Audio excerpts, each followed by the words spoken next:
el Museo de Córdoba y el Seminario de Cultura Mexicana, filial Córdoba. Nos da mucho gusto el que estén todas y todos presentes, que hayan aceptado esta invitación. Sean todos bienvenidos, bienvenidas a la conferencia del biólogo Yair Peña Serrano con la conferencia Los grandes mamíferos extintos del Pleistoceno de la región de Córdoba, Veracruz. Todas y todos bienvenidos, gracias. Y a continuación vamos a escuchar parte de la reseña de la trayectoria del biólogo Yair Peña a cargo de la directora del Museo de Córdoba, la licenciada Mónica Arronis de la Huerta. De repente se le olvidó mi apellido. Muchas gracias por su compañía, por su apoyo al museo. Es un honor recibirlos, sobre todo estos nuevos, los nuevos públicos, los chiquitos. Les agradecemos mucho a los papás haberlos traído, a sus maestros, haber compartido con ustedes, chicos,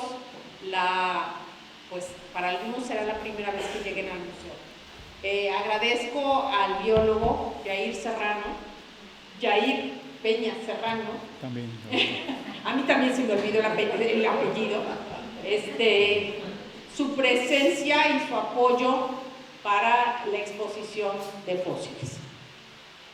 El biólogo Yair Peña Serrano es licenciado en biología, egresado de la Facultad de Ciencias Biológicas y Agropecuarias de la Universidad Veracruzana del Campus Peñuela. Toda su vida radicado en Ciudad Mendoza.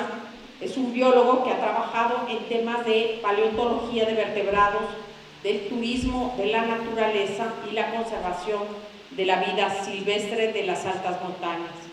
Ha participado en rescates paleontológicos con diferentes instituciones académicas del país, como el Instituto de Investigaciones Antropológicas de la UNAM, el Instituto Nacional de Antropología e Historia, el INAH, la Universidad Autónoma de Zacatecas, el Museo de Paleontología, así como en el proyecto paleontológico internacional patrocinado por Petróleos de Venezuela en las excavaciones y rescate de fauna pleistocénica en Orucual de Monagas, Venezuela, donde reportaron el vampiro más grande del mundo y varias nuevas especies de cánidos y félidos fósiles para la ciencia. Ha participado en congresos y simposios internacionales y nacionales de paleontología con temática de mamíferos fósiles del Cenozoico tardío de Veracruz. Ha trabajado en consultoras ambientales, realizando inventarios de flora y fauna en varios municipios de la región. Fue director de turismo del Ayuntamiento del municipio de Ciudad Mendoza y ha sido coordinador y participante del primero y segundo Congreso Nacional del Ahuehuete que se celebró en Ciudad Mendoza. Es participante y fundador del proyecto Coatí del Cerro del Borrego, que ahora se llama Rescate y Conservación de las Grandes Montañas, y actualmente elabora y dirige en un proyecto paleontológico en Maltrata, con los restos de mamut y fauna pleistocénica con diferentes instituciones de investigación del país. Hoy está escribiendo varios artículos, libros relacionados con la gran fauna pleistocénica del estado de Veracruz, la fauna del bosque del Ahuehuete de Ciudad Mendoza y la biodiversidad de fósiles marinos en la región de Orizaba y sus alrededores. Dejo el micrófono ahora al biólogo Yair. Gracias. Muchas gracias.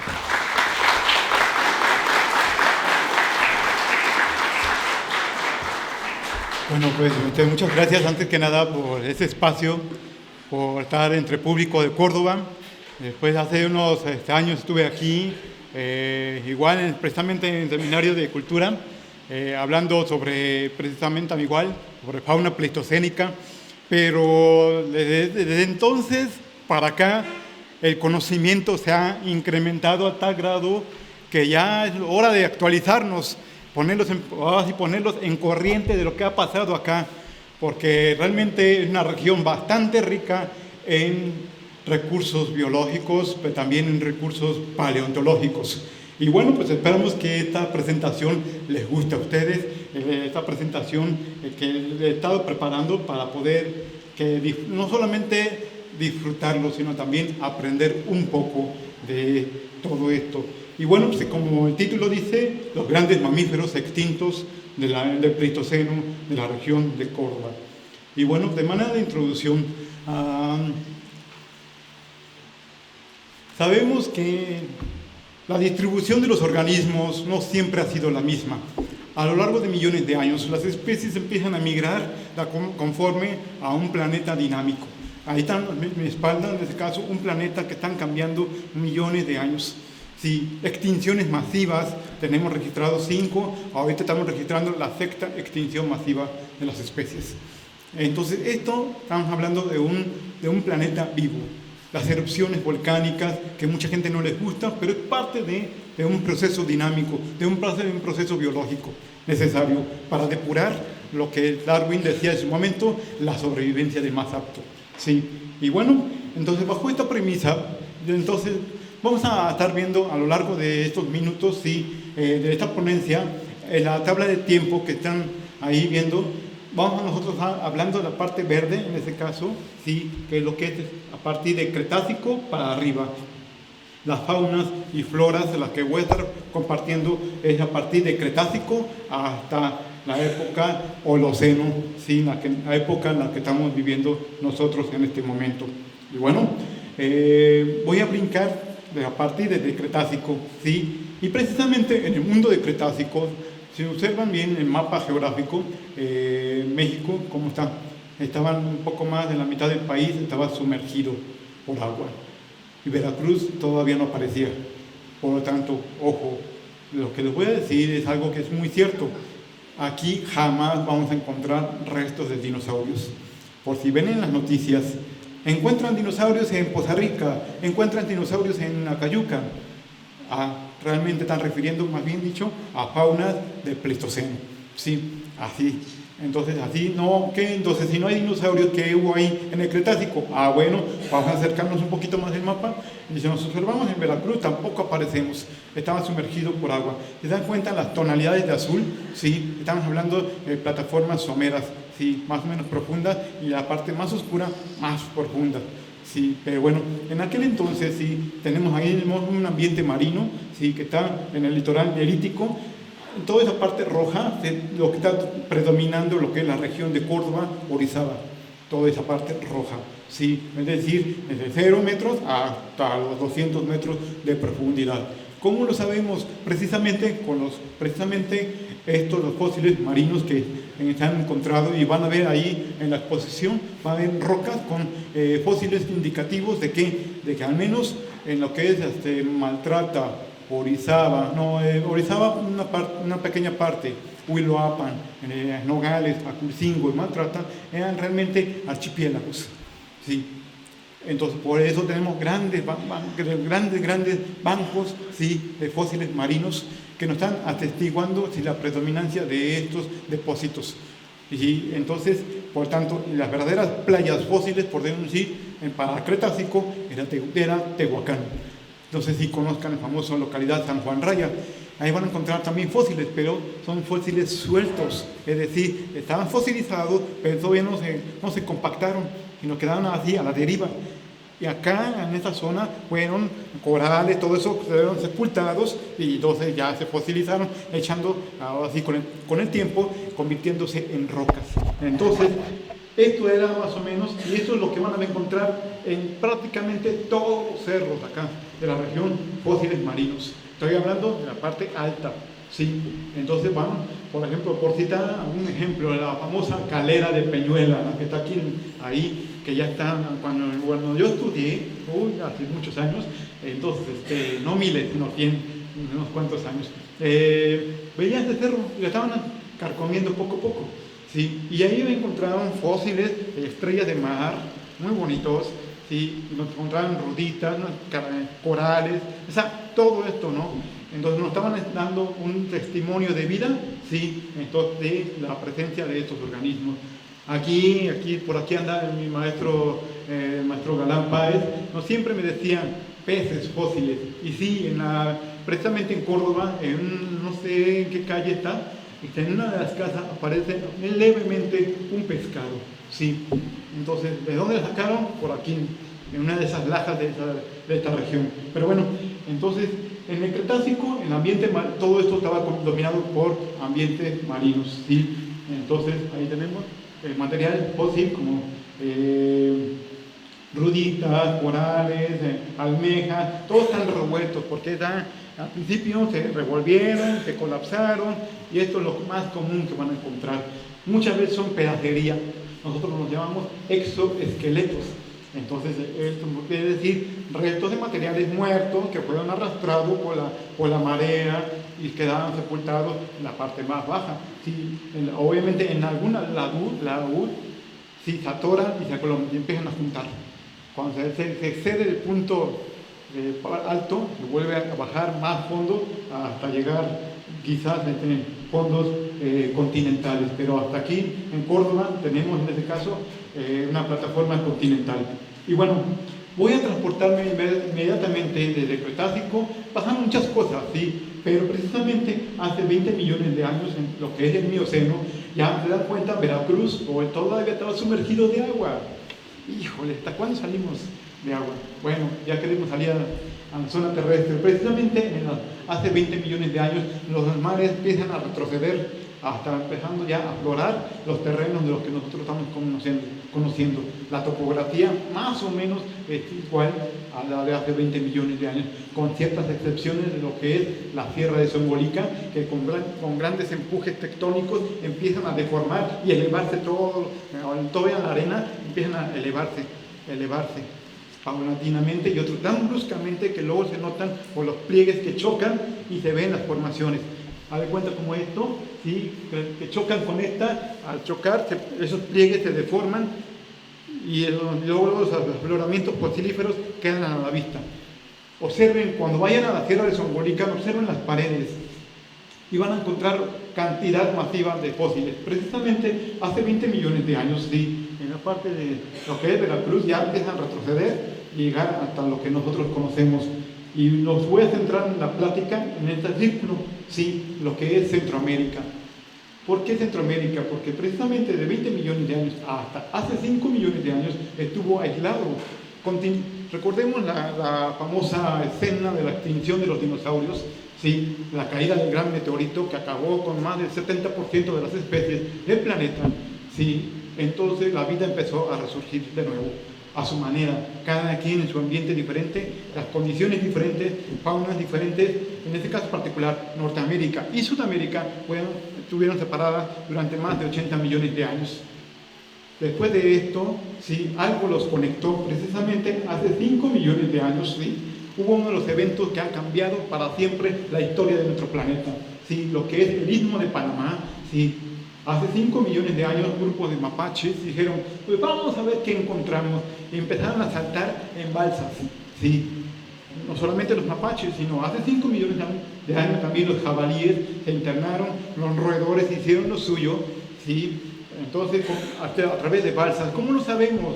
Porque sí hay noticias, ¿sí?, actuales, ¿sí?, de monos que están transportando por balsas desde las islas de Madagascar transportando hacia África a través de balsas. Entonces, ese mismo modelo se está replicando posiblemente en la parte de lo que es el mar del Caribe, ¿sí? Y entonces, hace 3 millones de años también hicieron en el lado sur los tlacuaches, ¿sí? En este caso, ahí los tlacuaches hicieron su incursión pero en aquel entonces las islas ya empezaron a emergirse poco a poco. Tierras firmes, ¿sí?, húmedas, firmes, sin vida quizás, pero finalmente era un corredor que los animales buscaban nuevos ambientes para explorar, nuevos ambientes para dominar, nuevos ambientes para sobrevivir, sobre todo, ¿sí? Y precisamente hace 2 millones de años, ¿sí? 2.5 millones, ¿sí? 2.5 millones de años, el ambiente, corrientes oceánicas se cierran, ya se aíslan, los pescados ya no migran, los corales empiezan a crear barreras, todo esto un conjunto de barreras geográficas de dispersión que obligaban a los animales a cambiar su curso o simplemente ya no seguir caminando. Pero bueno, precisamente hace 2 millones de años sí hubo otro grupo de animales también, en la parte de Norteamérica, sí, que invadieron hacia el sur. Sí, como en este caso, algunos elefantes, específicamente los confoterios, sí, algunos venados, pero también los del sur no se quedaban atrás. También tenemos las zorritas, sí. Y bueno, también tenemos en este caso los famosos armadillos gigantes, los gliptodontes en este caso, sí. Pero también lo hicieron lo mismo con los otros armadillos, los llamamos toches aquí.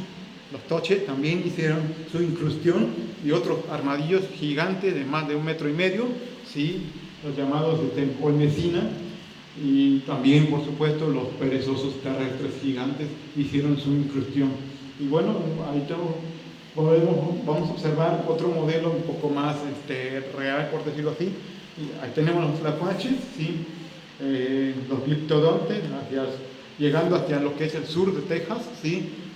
Los aves de terror por Cuba, llegando hasta Florida. Quizás yo tengo una historia muy bonita, les voy a platicar para otra conferencia porque me voy a alargar mucho. Entonces, bueno, todo esto, este complejo migratorio tiene un nombre, sí, se conocen como el famoso modelo de gran intercambio biótico americano.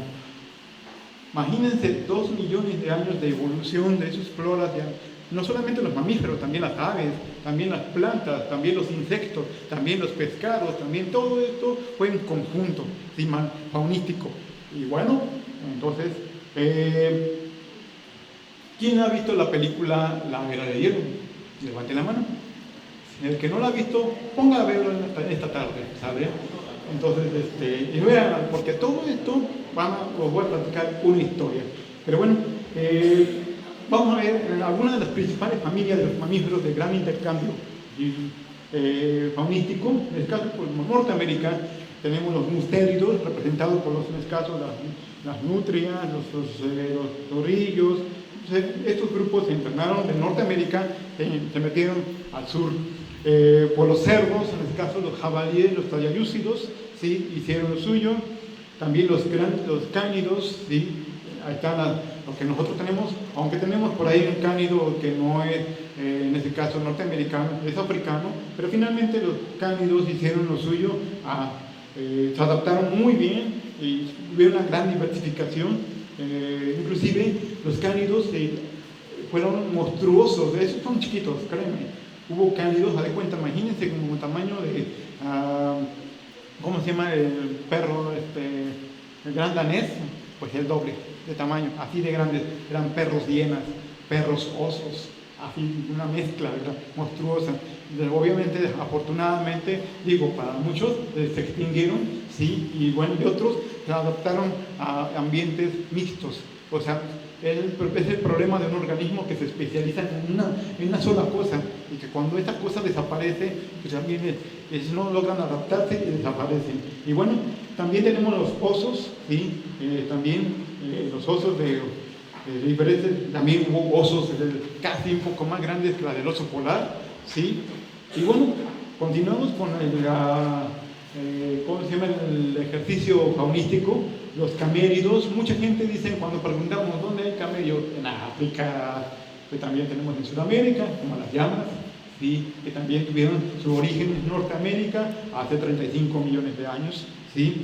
Y bueno, también tenemos los cérvidos, los venados, ¿sí? Los alces, todos estos organismos también se incursionaron hacia Sudamérica en algún momento de estos 2, 5 millones de años.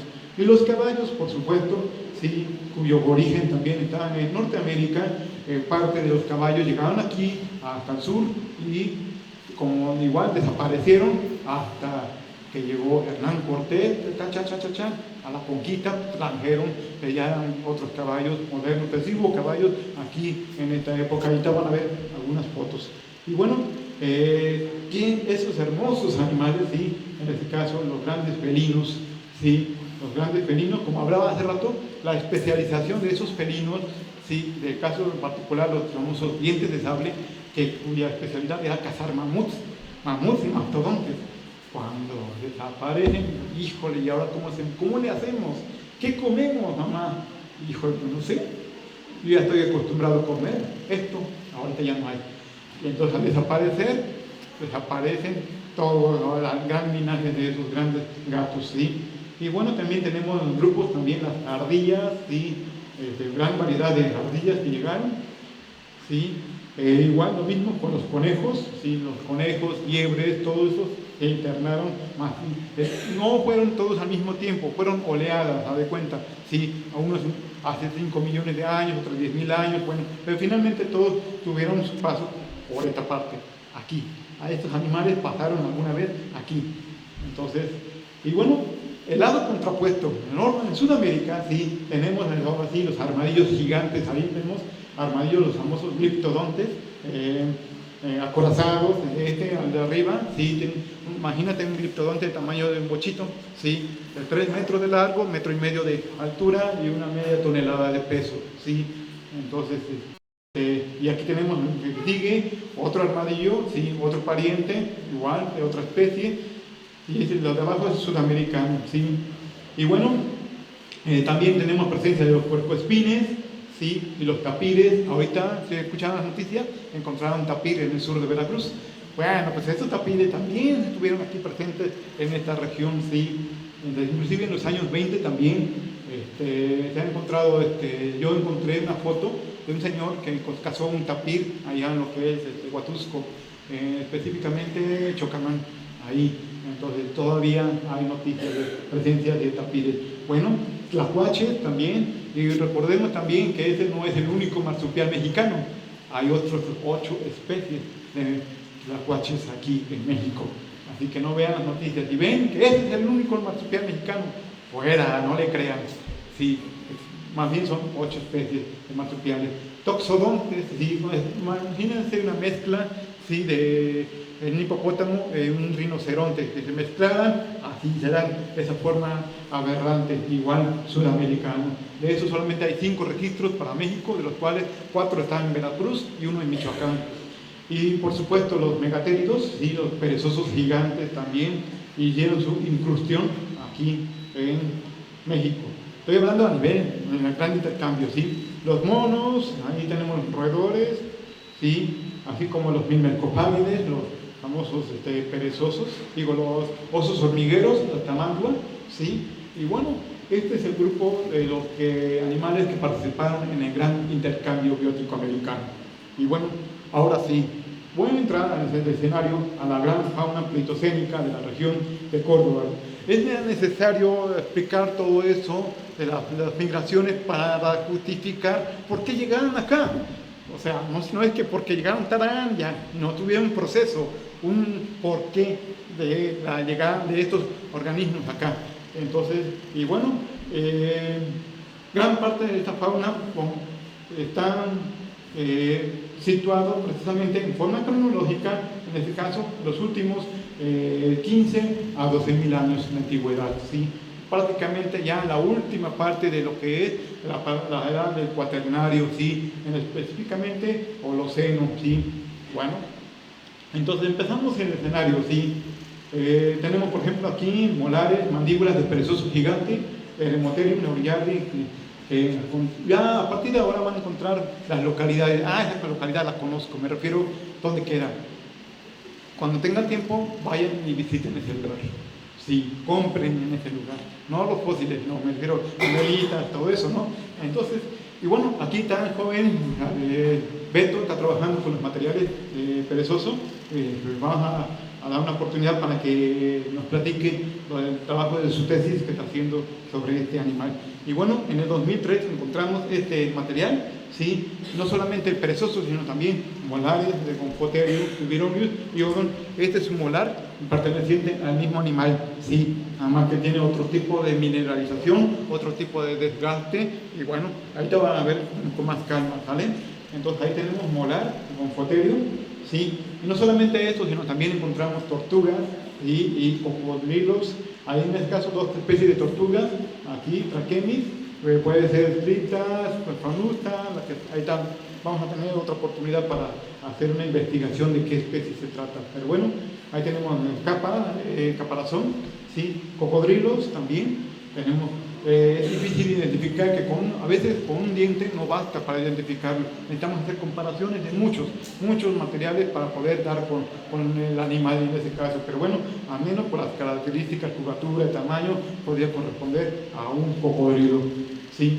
En el Fortín de las Flores, en el 2017 también hemos encontrado igual otro molar de Gonfoterio, ¿sí? El Vironius iodum. Este es uno de los materiales que me está doliendo mucho la cabeza, porque en Chabatla, en Huatusco. ¿Por qué? Porque Chabatla está en la parte alta, ¿sí? Entonces, cuando la gente me dijeron, aquí están, y yo dije, ¿quién me puede explicar sobre este? Y me dijeron, pues tú, ¿no? Sí, pero me refiero, ¿dónde lo encontraron? Porque es muy importante para nosotros los contextos, ¿sí? Porque es como en forense, de cuenta, ¿sí? Si Beto mata a alguien acá, ¿qué deben hacer? No debemos alterar la escena del crimen. ¿Por qué? Porque de ahí podemos saber con qué lo mató Beto, con qué, cuándo, cómo, por qué y todo. Lo mismo exactamente ahí. No sabemos, yo no sé si este colmillo de mamut realmente lo encontraron ahí o alguien lo compró y lo dejó ahí. Sí, y muchas combinaciones posibles. Por eso no se da por hecho la presencia de organismos hasta que se hagan estudios posteriores.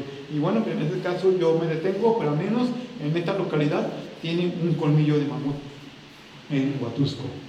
Y tenemos en Rincón de Maravillas, tenemos igual defensas y elementos postcraneales de Cubironius iodum, hermoso ejemplar, ¿sí? Hasta el fondo, la parte más a fondo de allá del Rincón de Maravillas, de Ixtaxotitlán, donde pasa el río Tenango, hasta el fondo, ¿no? Literal. Y eso, se dan cuenta, se ven los colmillos, en este caso, de casi 2 metros de largo, ¿sí? Tenemos nariz costilla, tenemos rótula, lo que es la rodilla, tenemos,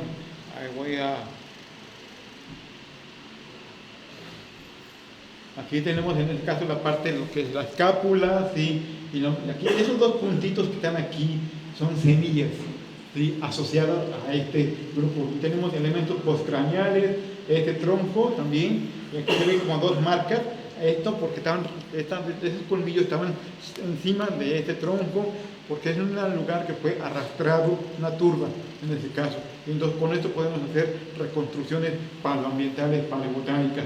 Está muy hermoso y pues lamentablemente este material pues se perdió a cambio de cartón de cerveza. Vean hasta qué grado hemos llegado a la pérdida de nuestro patrimonio paleontológico por la ignorancia de las personas, y no los voy a culpar, pero tampoco vamos a justificarlo 100%. Pues pudieran haber esperado a que nosotros llegáramos para llevarlo, todo eso, pero bueno, se perdió ese material y ya, al menos quedan en el recuerdo, al menos para mí, porque me tocó ver y sacar esos materiales. Y bueno, tenemos aquí un hueso distal de húmero de mamut, aquí en San José de abajo, en Cuitláhuac, allá por el 2004. ¿Sí? La gran mayoría de los materiales que van a ver son donados o tienen en sus colecciones particulares, y muy pocos están en alguna institución. ¿Sí? Y bueno, en Maltrata, en el 2001, ¿sí? También tenemos huesos de mamut, ¿sí? Ahí tenemos la intervención de los arqueólogos, ¿sí? Tenemos huesos, en este caso, metapodiales y falanges, posiblemente de un bóvido, es decir, de un bisonte, ¿sí? De confirmarse que sean bisontes, ya podríamos decir que estos materiales datan aproximadamente de 11.000, 13.000 años o más. Entonces, tenemos molares de caballo, ¿sí? Ahí tenemos. El caballo es, como la comparación con las actuales, es un poquito más pequeño, pero más robusto, fuerte. Sí. Ahí tenemos igual molares, costilla, de la mandíbula, en este caso, de mamut, en Columbi, en Nogales, en los Arenales, allá en Nogales, sí. Tenemos aquí igual húmero de mamut, sí, en Alcucingo, en 2004, perdón. Yo tomé la foto, wow, estaba afuera de la oficina del presidente. Cuando lo vi, de cuenta esto, wow. Como yo tenía rollo en aquel entonces, sí, no, todavía no existían las famosas digitales, sí, de rollo, se me acabó, bueno, vengo mañana. Pues ya sabes que yo era un estudiante, bueno, ya estaba en cuestiones profesional, pero no tenía recursos. Tardé como un mes para juntar, cuando regresé ya no estaba esta pieza. Ni modo, pero es la única fotografía de la existencia de este material en Alhuizingo. Pero hace 2 meses, sí, encontramos también, no solamente húmero, también tenemos pedacería, en este caso particular, tenemos esto que están aquí, es parte del molar de mamut y fragmentos que me indican que son parte de las defensas de mamut, muy mal estado. Es más, no siempre van a ser milagros, quieren que ya reconstruyan con esas piezas, que quede impecable, no, simplemente pedacería, ni modo, a trabajar con lo que se tiene a la mano, pero al menos materiales diagnósticos como estos sí nos va a permitir identificar. Esto es en Alhuizingo 2026, lo más fresquecito, lo que se refiere a Pleistoceno. Y bueno, tenemos la vértebra de Confoterio, sin Cubirones, y en Tecamalucan, ahí en las orillas. Allá tenemos hay terrenos que son tierras muy suaves que permiten la conservación de estos materiales, ¿sí? Tenemos igual húmero de Confoterio, en Compalillo, ¿sí? Huitláhuac, en el 2006. Ahora estoy hablando que yo lo estoy reportando en el 2006, pero muchos de los materiales llevan años atrás en su existencia hasta que encontré yo o lo vi, lo estoy reportando. Y bueno, tenemos igual en Tierra Blanca, sí, allá tenemos mamut, molares, esos son sus molares, sí. Apenas, igual el año pasado, igual en la ribera del río Papaloapan, los pescadores, al meter sus redes para poder pescar, al sacarlo encuentran ese tipo, y como no le encuentran forma, pues lo tiran. Sí, entonces ahí es donde digo, oye, si ves algo así, guárdamelo. Pero hay gente que dice, no, los regalamos o los vendemos con rarezas, sí, rarezas chistosas, se llaman así. Y bueno, entonces, pero esos son materiales. Tenemos un fémur de Confoterio en San Andrés Tuxtla. Ya terminamos la parte de Orizaba, Córdoba. Me estoy extendiendo ahora a lo que es el sur también, ¿sí? Para que vean la riqueza de materiales faunísticos, la rareza de estos huesos, no yo. Hablo de huesos, de rareza. ¿Sí? Entonces, también tenemos molares de Confoterio en Laurel, luego en San Andrés Tuxtla, allá en el 2007. Más materiales. Ese material nunca lo he visto, lo vi en el periódico. ¿Y saben qué decía? Lo que yo decía hace rato: encuentran un dinosaurio. Y obviamente la gente lo ven como, ¿por qué? Porque jamás han visto un material de esa naturaleza y lo asocian con dinosaurios, lo más espectaculares, ¿no? Cuando en realidad son mandíbulas de Confoterio, ¿sí? Y se dan cuenta, mamutes y Confoterios son muy comunes, algo así como las ovejas del Pleistoceno, ¿sí? Más Confoterios, claro que sí, vamos a ver. Ahí tenemos allá en el Valle, en Alvarado, este material se encontró tan solo a 50 metros del mar.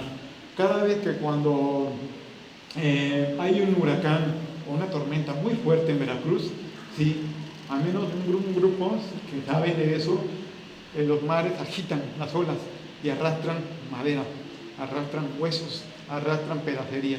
Pero mucha gente no encuentran forma, nosotros sí le encontramos forma. Inclusive ya están incrustados con corales y almejas que se adhirieron a los huesos y entonces no le encuentran forma, pero hay que estar buscando y encuentran ese tipo de materiales como el de la foto. Y pedacería como molar de Confoterio, en la isla Veracruz, en 2006, en Actopan, también, Veracruz, ¿sí? Tenemos otro, este es un material muy raro para mí porque hay muy pocas evidencias de presencia de mastodontes de México, solamente hay como unas 7 u 8 así, y la mayoría de ellas están en la cuenca de México, y de repente, ¡pum!, tarán, en el sur, o rayos, ¿qué hacía ahí? Lo mismo, contexto, porque bien pudo haber agarrado allí en Puebla, en México, la transportó hasta allá y la esposa se divorció del señor y la tiró a la basura. Y así pasa, y así hay muchas historias, no se crea, muy común eso, ¿no? Sí, muy común esos tipos de cosas. Molar de Toxodonte en Temapache, este material me encantó pero coincidió con el COVID y la persona que me lo reportó pues falleció, entonces ya adiós con el secreto, ¿no? Y sumando esto, pues, se inundó en esta parte de Malpache, en Álamo, con estas inundaciones recientes, ya menos todavía sabemos dónde están, al menos un material está referida para espectacular especie Mysotoxodon clarensis. Y bueno, en cuestión de nuestra fauna pleistocénica, tenemos reportada desde 1888, aunque ya encontré una referencia que data 10 años más antiguo, y adivinen dónde lo encontré, este material, más antiguo, es decir, con fecha de 1870. Lo encontré en una foto en un museo en Inglaterra. Así es. Imagínate, los ingleses en aquel entonces, que eran muy numerosos, exploradores, junto con los franceses y alemanes que llegaron aquí, se asentaron en Córdoba, en Orizaba, sobre todo los naturistas, empezaron a documentar todo lo que veían y también encontraban esas rarezas y lo llevaban allá a sus museos. Por ende, ahí donde encontré ese material, igual un gonfoterio. Y bueno, ahí tengo una lista de localidades desde que he trabajado, desde que empecé a hacer mi tesis profesional, en la que hablé sobre esto. Y hubo un señor en que platicó y dijo, le preguntaron, más bien dicho, oye, ¿cuántas localidades fósiles hay en Veracruz? Y él dijo, yo creo que nada más 4. Yo me reí. 4, ahí está. Sí, ahorita ya llevo, me quedé corto con 47, en realidad deberían ser 51 localidades fosilíferas, más las que me están compartiendo mis colegas allá del sur de Veracruz, ¿sí? Y algunas otras que van a estar saliendo en los próximos meses, ¿sí? Y bueno, pues por el momento tenemos 51 localidades fósiles. Y bueno,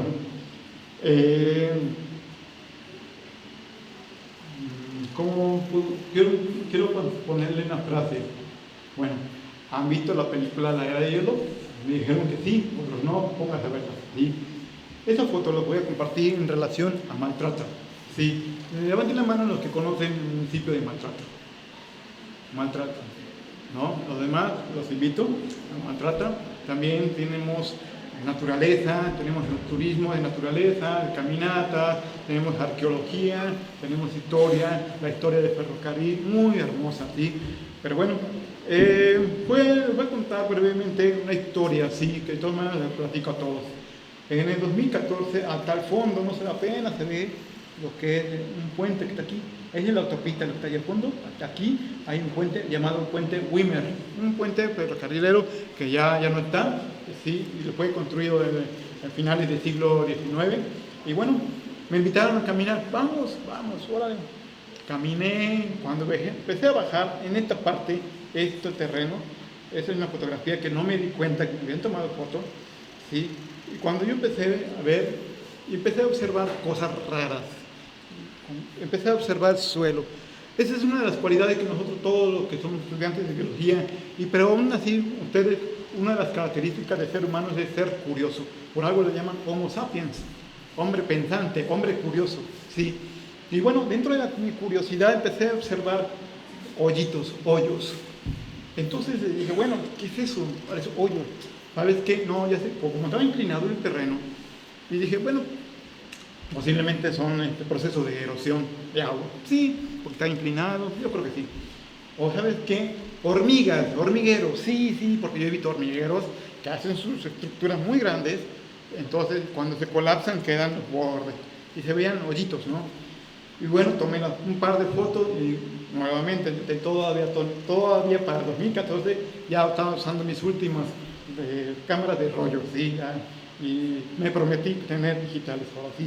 Y bueno, tomé un par de fotos, ya venía la lluvia y todavía viendo hacia el frente, a mi espalda donde estoy, veo que la población del Maltrato, que era la primera vez que caminaba, no, me voy a mojar, no puedo mojarme, porque yo tengo un aparato auditivo, tengo hipoacusia, ¿sí? No puedo permitirme mojarme. Entonces, bueno, no me la quité porque todavía no llovía, pero no quería arriesgarme. Fuimos caminando y empezamos a observar rarezas así. Y bueno, llegué a mi casa, asunto olvidado. Entonces, Y unos meses después, o quizás un año, 2 años, no sé, no recuerdo exactamente, empecé a ver un artículo en Argentina. Sí, me gusta leer también. Y decía ahí, yacimiento paleontológico de Pehuen, y dice patrimonio natural en peligro. Y empecé a ojear, bueno, está interesante. Cuando veo esta imagen que está aquí, esta, que lo voy a ampliar, sí, vamos a ver. Entonces, vean, Bahía Blanca, Argentina, lo comparé con esta. Órale, se parece mucho a las que están en Maltrata. Voy a checarlo. Voy a ir un día a Maltrata. Nunca fui.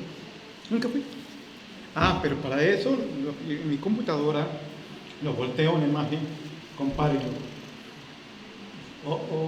¿Será o no será? ¿Será coincidencia? ¿Será pareidolia?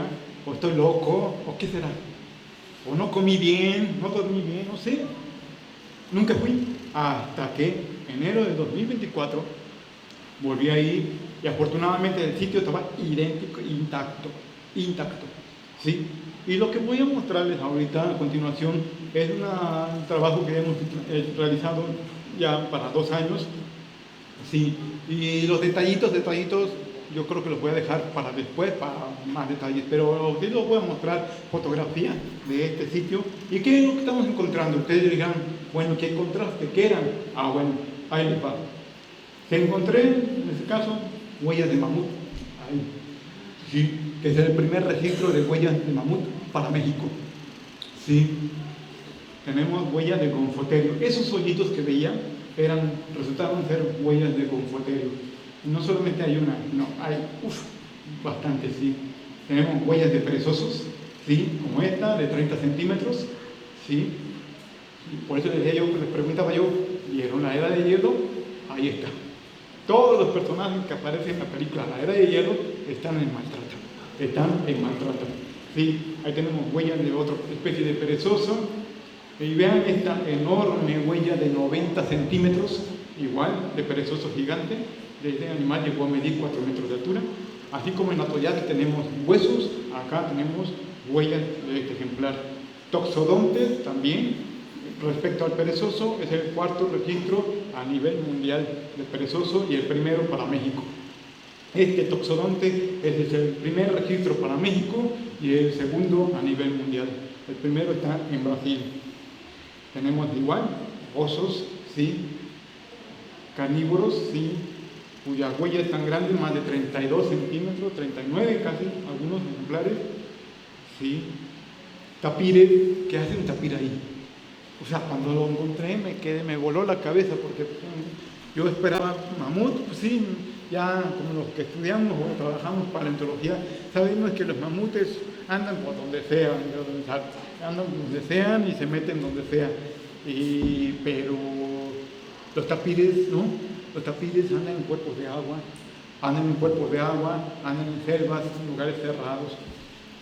Entonces ya empiezan a trabajar la mente, bueno, ¿qué hizo este animal? Y este animal cuyas huellas, la gran mayoría de estas, iban hacia Puebla. Y otros, por ejemplo, en el caso particular, los gonfoterios, la mayoría iban hacia abajo. O sea, venían de Puebla hacia la costa. Entonces hay algo muy, muy interesante. Vuelvo a repetir los detalles de cómo biografía, los detalles de cada uno de los materiales, los vamos a presentarlos después, ¿vale? Pero mientras les presentamos esta, vean esto, huellas de leones, ¿sí? Imagínense, yo mido unos 71, este león mide 1,50 de alto.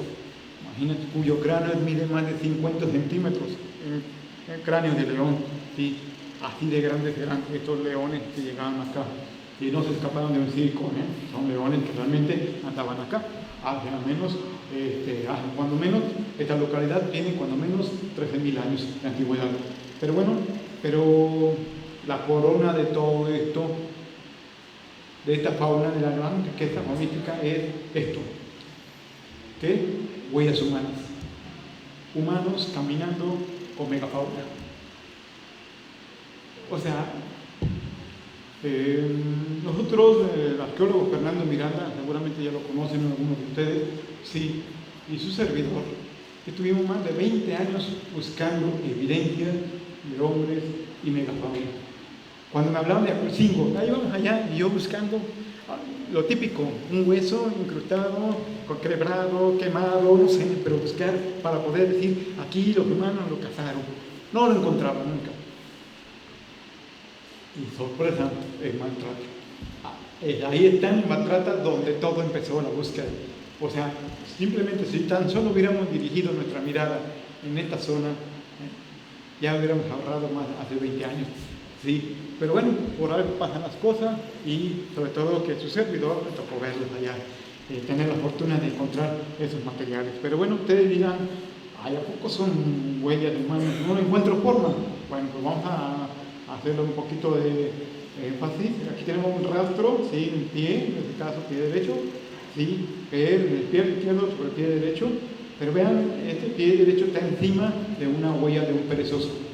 Sí, la silueta pequeña es de un humano, la silueta grande es de un perezoso, que no significa que los humanos estaban siguiendo a este animal, infórmale al acecho. No a llegar así, hacer mucho ruido, no, a menos que sean numerosos para espantar al animal hacia un precipicio, como en el caso del mamut de Tultepec, que eso es lo que pasó. Sí, aprovecharon los boquetes que los humanos lo hicieron, sí, lo cazaron, lo aventaron al animal y cayó, y de ahí lo remataron con piedra. Y así les repitió y les gustó mucho esta táctica y lo usaron hasta que desaparecieron. Pero aquí estamos hablando de un perezoso que normalmente son esquivos, y los humanos igual, para evitar que los sorprendieran, lo iban acechando poco a poco. Que iban solos, un grupo, para eso estamos estudiando, ¿sí? Y bueno, ahí ven, ahí los puntitos, se ven sus dedos, ¿sí? Ahí se ven los deditos de estos grupos humanos. Es increíble que pasaron más de 13.000 años y todavía se conserven. Esto es algo que para nosotros, al menos para mí, me quedo maravillado, me quedo sorprendido, me quedo pasmado. ¿Por qué? Porque imagínate resguardar más de 13.000 años, ¿para qué? Para que algún día un ser humano, su servidor y todos ustedes seamos testigos de esta historia. Sí, y bueno, ahí tenemos la recreación, el toxodonte, mamut y las huellas. Este sitio de huellas que estaba platicando, sí, no es de 10 metros, mide 1 kilómetro de largo, más de 300 metros de ancho, sí, y hay cantidad masiva de huellas, sí.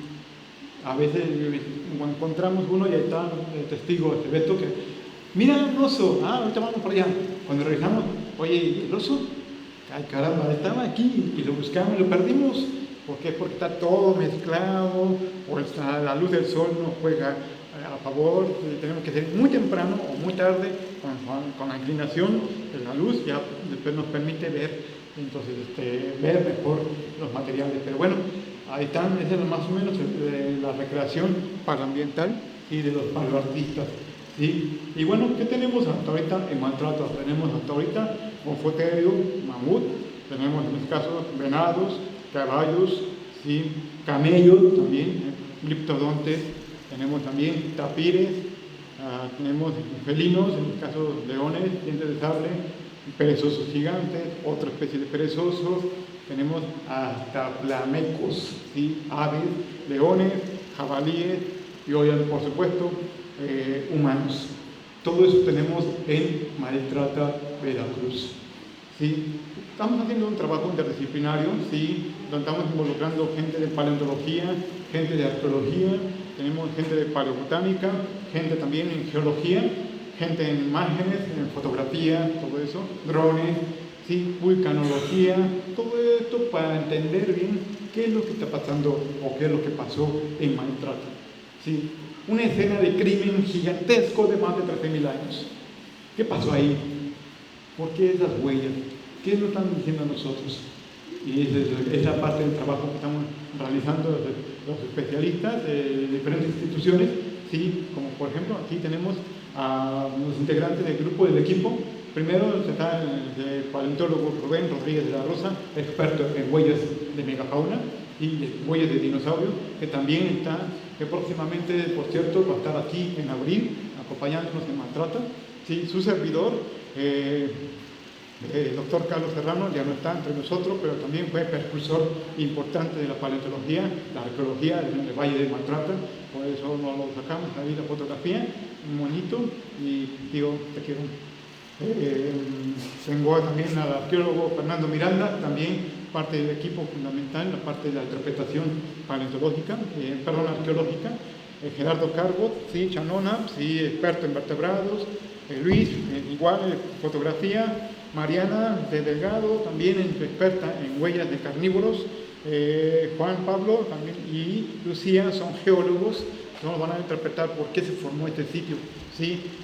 Jaime tiene un dron con tecnología LEDAR que lanzan un rayito, penetra hasta el fondo para ver toda la estructura en su interior, para ver si encontramos huesos o más huellas, o bueno, qué podemos encontrar. ¿Sí? Y bueno, aquí tenemos las instituciones, también está incluido el Ayuntamiento de Maltrata, que desde el primer día de 2026 ha mostrado interés, apoyo total, y se lo digo yo porque yo estoy trabajando con ellos en el área de turismo, pero también en el área de investigación paleontológica. Y bueno, entonces, resumiendo con todo esto, sí, sabemos que en toda esta zona, en la región, sí, en la parte del altiplano mexicano, con la costa, sirvió un corredor faunístico. ¿Por dónde? Precisamente en esta parte lo que está coloreado, ¿sí? Maltrata y Acucingo como entrada hacia Córdoba, pero también los del sur, como Córdoba, Malatoyac, también sirvió como un embudo, ¿sí? Y eso, ¿cómo lo sabemos? Precisamente que coinciden con la presencia de las localidades paleontológicas, que hay un continuum, es decir, una secuencia de, por ejemplo, Córdoba, la siguiente es Atoyac a 40 minutos, la siguiente es San José de abajo, después Cuitlagua, después hasta Veracruz, en Tamsa. Tenemos una secuencia de materiales fosilíferos. Entonces podemos suponer, ¿sí?, hablando de un corredor faunístico, lo que Maltrata, podemos decir casi con seguridad que estamos hablando del corredor, uno de los corredores biológicos de conexión de humanos más antiguos del país. Aquí pasaron los humanos, los primeros humanos pasaron acá. Es decir, Maltrata, sabemos que por ahí entraron. Obviamente, aquí Córdoba forma parte de ese corredor. Solamente falta buscar dónde se asentaron los primeros humanos aquí en Córdoba. Y eso es un trabajo para los biólogos, para los arqueólogos, en buscar estos asentamientos. Y de hecho tenemos algunas respuestas, pero esto pasará para la siguiente plática. Bueno, la importancia de los hallazgos. Bueno, podemos entender que la historia geológica y volcánica del Pico de Orizaba y sus alrededores en los últimos 15.000 años, ¿sí? Y también los paleolagos nos ayudan a entender los cambios ambientales en la flora y por lo tanto también en la fauna. La presencia de los fósiles de Atoyac, por ejemplo, perezoso, gonfoterio, hojas fósiles, ¿sí?, tortugas, todo eso nos hablan de un sistema, de un paleolago. Pero no tenemos ni la menor idea del tamaño del paleolago. ¿Cuánto tiempo tuvo el paleolago ahí? Ese es el trabajo que está haciendo este chico, Alberto, y vamos a apoyarlo para que termine y nos cuente qué pasó con este paleolago, ¿sí? Y bueno, ¿qué hacer en caso de materiales, de hallazgos de fósiles? Pues no retirar, no mover el material fósil de su ubicación original, reportar inmediatamente a la autoridad correspondiente, que en este caso que es el INAH, el Instituto Nacional de Antropología e Historia. Pero si a veces no está o no sabemos de su existencia, pues recurran a la Universidad Veracruzana. Es decir, hablando de Córdoba, ahí está la Facultad de Ciencias Biológicas y Agropecuarias. Y si no, vayan a los ayuntamientos, porque ellos tienen biólogos también, deben tener biólogos. En este caso, Maltrata tiene el suyo, soy yo, y entonces me avisan a mí, yo veo, y muchas veces son de vaca. No importa, al menos vemos la mecánica de la respuesta de la gente, y eso debe ser un ejercicio de interacción de la parte de autoridad con las personas. Y si no, también el Museo de Córdoba, como esta exposición que ya está aquí, también sirvan de un ejercicio para que ustedes, a lo mejor tienen en sus casas, o su abuelo, o un pariente, tengan material fosilífero o el material arqueológico, lo puedan donar. ¿Para qué? Para que estén en buenas manos. Como yo les decía hace un momento, muchos materiales quedan tirados a la basura. Muchos materiales. Como en Argentina, por ejemplo, ahorita no encontré la página porque era en Face, que hablaban de pedacería, de material, sí, que se divorciaron la pareja, la esposa, por venganza, tira todos los huesos, los tiró a la basura. Y eran huesos de perezoso, de varios animalitos más. Y bueno, entonces, y por lo tanto, no retirar y no mover. Tomen la foto, súbalo, etiqueten a las personas, ahora sí, de más de confianza, ¿sale? Y bueno, ¿dónde visitar los museos con fósiles? Sí, porque mira, es una gran pregunta que siempre nos hacen. Bueno, ok, tú estás promocionando esto y dices que hay, pero nunca hemos visto un portal, una plataforma. Bueno, vamos a empezar primero por el Museo Regional de Palmillas en Yanga. Ahí también, ahorita hay una exposición temporal de los materiales de los que estamos rescatando en Maltrata. Sí, vayan y está una explicación donde precisamente Beto también es coautor de este cartel que también hemos escrito para la publicación de esta exposición. ¿Sí? También en la colección paleontológica Atoyac, ¿sí? Que todavía no es un lugar como un museo, pero estamos trabajando para esto. Precisamente es un material que está trabajando desde chico Beto, con costillas. Imagínense jugar a Tetris, pero en tercera dimensión. Imagínense. O sea, ahí sí, tener mucha paciencia para armar rompecabezas de esa naturaleza y agua, ¿sí? Y se rompe esa rompecabezas. Entonces, es muy interesante. Está en la entrada de la estación de ferrocarril, rumbo hacia la cascada, la primera casa. Ahí van a ver, compran, volteen mano derecha y ahí van a encontrar, si tienen suerte, van a encontrar a Beto trabajando, ¿sí? Y si no tienen suerte, van a encontrar los materiales que lo trabajó este joven. Entonces, están en Atoyac. Si no, también en el Museo de Antropología de Jalapa también tiene materiales fósiles también, ¿sí? También, obviamente, el Museo de Córdoba, aquí, a unos metros, sería colmo que dijeran, no lo ubico, no lo sé, ya me perdí.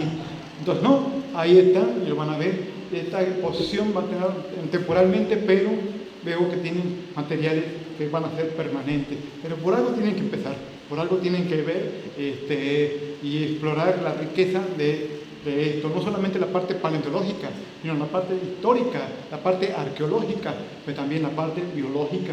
Sí, entonces, también aquí, en lo que es en Xisco, ¿sí? En Chicotín. Ajá. También con molares de Gonfoterio, también, ya por Jalapa, Chico, ¿sí? Y próximamente también tendremos nosotros el Museo de Maltrata en esta estación de ferrocarril. Estamos trabajando con el presidente municipal, Néstor, y dijo, recupérenlo, vamos a construir un museo. Mientras, órale. Y ahí van a estar guardados todos los materiales que van a estar trabajando, entre ellos los molares de mamut que están guardados por más de 23 años. Ya es hora de que esos materiales salgan a la luz por primera vez y que su gente conozca estos materiales. Sobre todo, hay algo que quiero y deseamos es recuperar la identidad de estas personas. Sentido de pertenencia. Eso nos hace falta. Y también Córdoba también tiene que tener su propio sentido de orgullo por estos materiales. Así que vamos a trabajar muy duro para llegar a este punto. Y para eso están estas pláticas, por eso estoy muy agradecido a cada una de las personas que nos han invitado.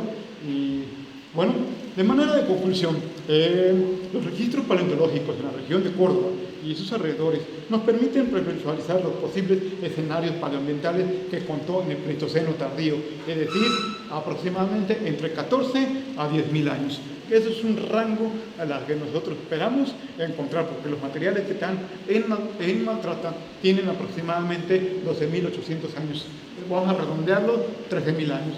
Atoyac, en ese caso, posiblemente sea un poco más antiguo, quizás, hay que verlo. Entonces vamos a buscar recursos para hacer fechamientos, para poder saber qué edad tienen esos materiales, para ya no andar tanteándoles y no ya hablar con precisión. Entonces, y bueno, entonces esa es la conclusión. Ahí tenemos un escenario paleoambiental, escenarios abiertos, ¿sí? Para el Pleistoceno de Córdoba, ¿sí? Basándonos en que precisamente en la transición entre Córdoba y Orizaba tenemos escenarios como gliptodontes, dientes de sable, tapires en caballos, todo esto, ¿no?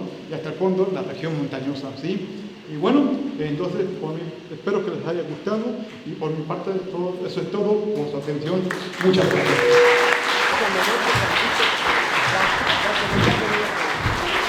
Fuerte el aplauso para el biólogo David Peña Serrano. Gracias. Y bueno, a continuación, el ingeniero Ernesto Rivera Pernia tiene a su cargo, junto con el arquitecto Roberto Lavarreta, la sesión de preguntas y respuestas.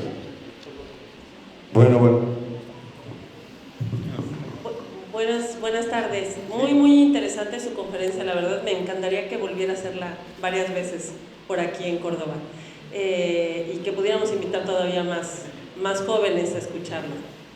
Una de las cosas que me inquietó y me gustaría preguntar es cómo están resguardando el sitio en específico ahí de donde se hace el descubrimiento y que la gente no pase por ahí o que no, digamos, se vaya, pues no sé si se puede ir erosionando el lugar. Ok, ahorita la gente ya está bien. Es una oportunidad para la gente, así lo que están vendiendo ellos, esta oportunidad. Y tú cuidas cuando crean un lugar apto para el turismo, porque ahorita no está abierto para el turismo, ahorita está cerrado para cuestiones de investigación. Primero hay que conservar, proteger y ahora sí después difundir.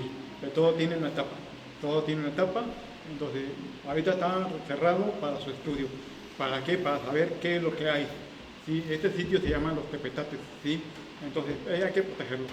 Ya conociendo esto, ahora sí que sigue. Vamos a habilitar una zona muy pequeña para la gente.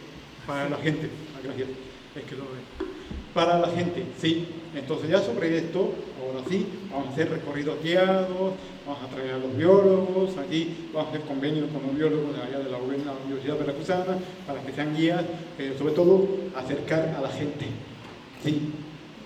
Entonces, ¿qué significa? Que la gente los voy a capacitar como guías, pero al mismo tiempo los capacito como mis ojos.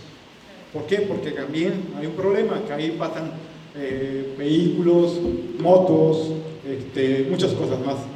Entonces, hay que conservar este sitio. Estamos trabajando con combinación con las autoridades correspondientes, estamos trabajando bien, y bueno, esto apenas empieza. Así como dice ahí, la historia comienza. Empezamos con lo que tenemos, estamos entendiendo que estamos entrando a una administración, ¿sí? Municipal, que apenas están tomando rienda. Entonces, ahorita estamos trabajando en lo que llegan los recursos, pero empieza también a involucrar a la gente. Pero también involucramos a ustedes como gran público. ¿Por qué?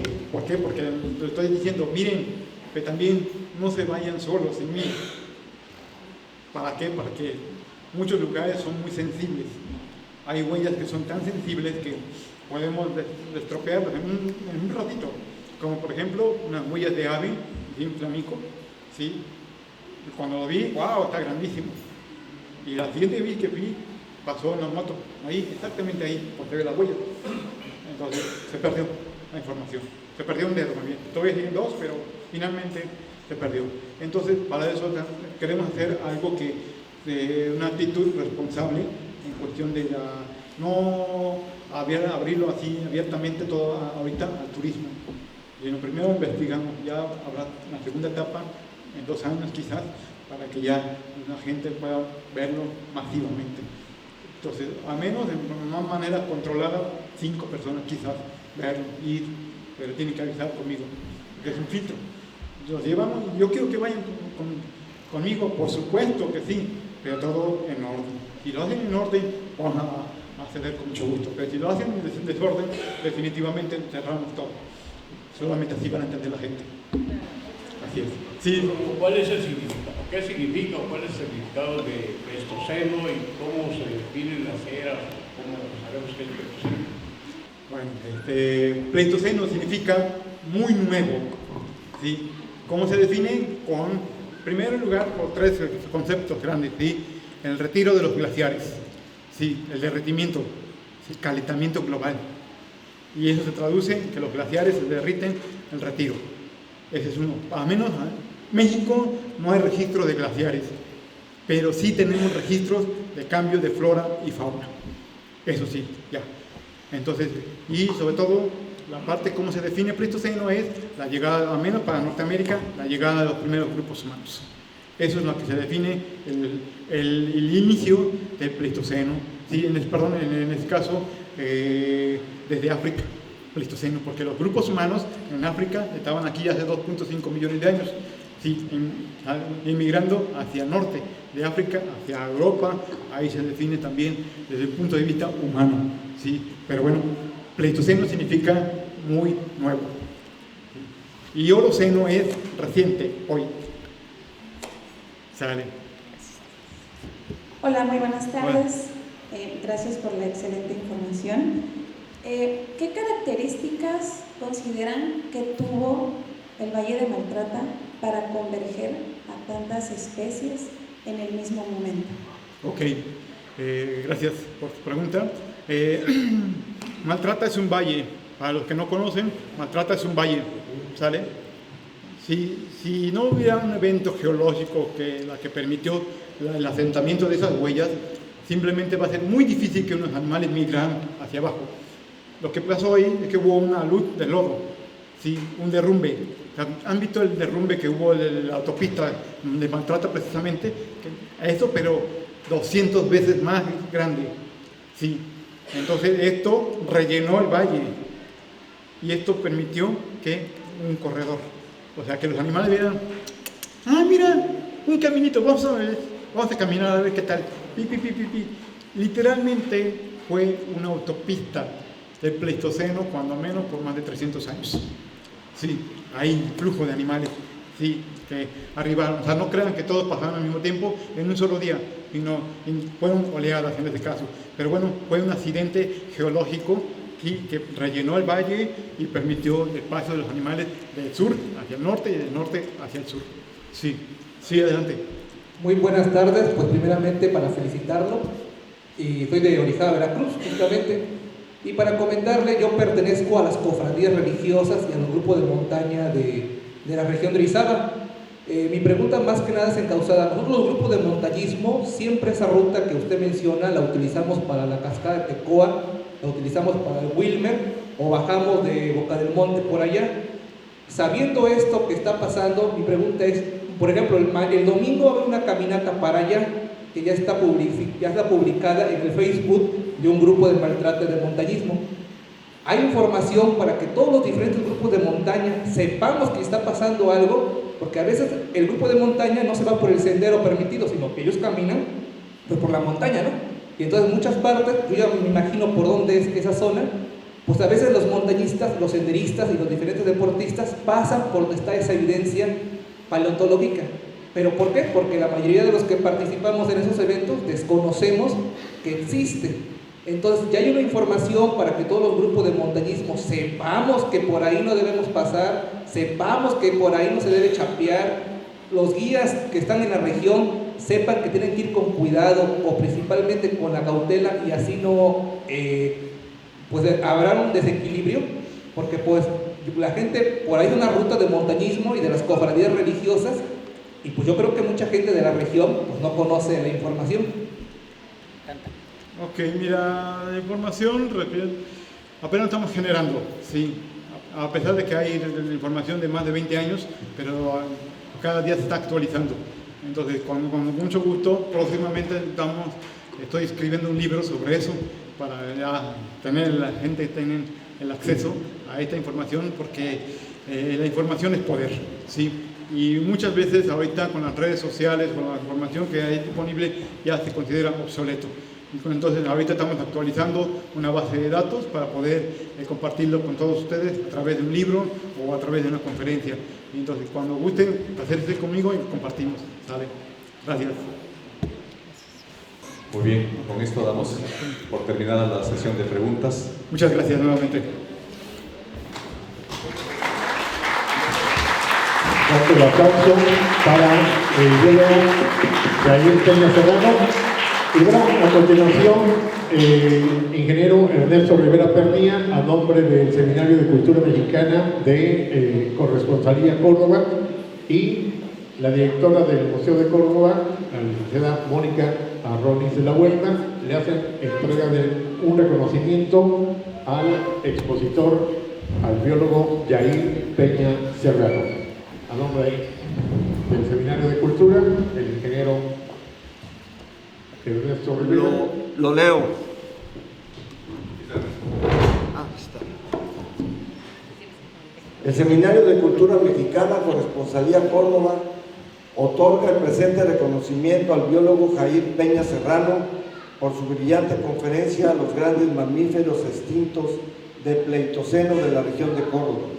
Museo de Córdoba, Centro Histórico, Adriana Balmori Aguirre, presidente, y un servidor, Ernesto Rivera, secretario. H. Córdoba Ver, 13 de marzo del 2026. Felicidades.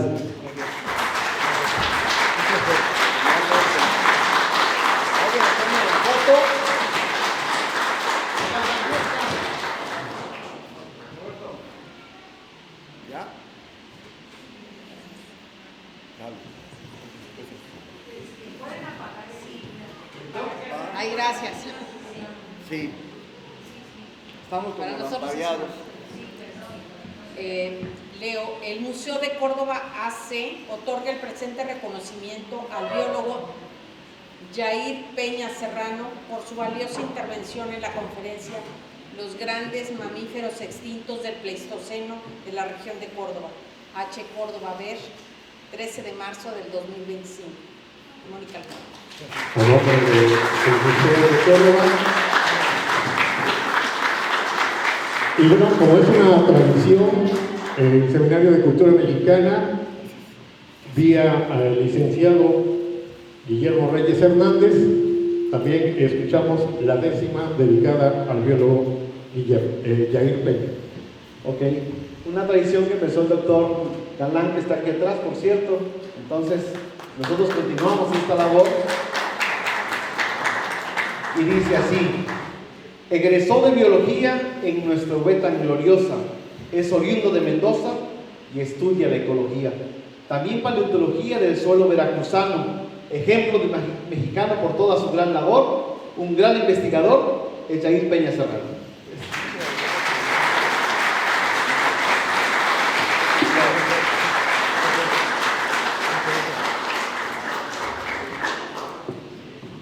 Bien, pues muchas gracias a nombre de la anfitrionía del Museo de Córdoba, del Seminario de Cultura Mexicana, Corresponsalía Córdoba. Gracias a nuestros amigos también del Seminario de Cultura Mexicana, Corresponsalía Orizaba, por acompañarnos. Muchas gracias, son ustedes muy amables. Y los invitamos a continuación, aquí a la entrada está la exposición que va a estar permanentemente unos días en el Museo de Córdoba. ¿Hay alguna explicación, alguna pregunta?